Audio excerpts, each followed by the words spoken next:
ঝালকাঠিতে বিএনপির লিফলেট বিতরণে হামলা, দুই পক্ষের উত্তেজনা। ঝালকাঠির রাজাপুর উপজেলায় বিএনপির লিফলেট বিতরণ কর্মসূচিতে হামলার ঘটনা ঘটেছে। আজ বিকেলে উপজেলার বাইপাস এলাকায় প্রতিপক্ষের হামলায় কর্মসূচি পণ্ড হয়ে যায় বলে অভিযোগ উঠেছে। এ ঘটনায় ছাত্রদলের 2 কর্মী আহত হয়েছেন। দলীয় সূত্রে জানা গেছে, ঝালকাঠি 1 আসনে বিএনপির মনোনয়ন প্রত্যাশী 2 নেতা, যুক্তরাষ্ট্র বিএনপির নেতা হাবিবুর রহমান ও কেন্দ্রীয় বিএনপির ধর্ম বিষয়ক সম্পাদক রফিকুল ইসলামের অনুসারীদের মধ্যে বিরোধের জেরে এই ঘটনা ঘটে।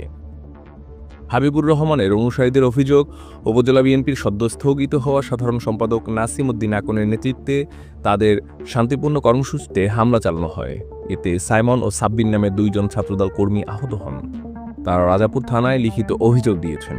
অন্যদিকে রফিকুল ইসলামের অনুসারী উপজেলা বিএনপির সভাপতি আবুল কালাম আজাদ এক সংবাদ সম্মেলনে জানান, হামলায় অভিযোগ ভিত্তিহীন। তিনি দাবি করেন, বহিষ্কৃত নেতা শাহজাহান ওমরের অনুসারীরা অনুমতি ছাড়াই কর্মসূচি পালনের চেষ্টা করলে স্থানীয়রা তাদেরকে প্রতিহত করে।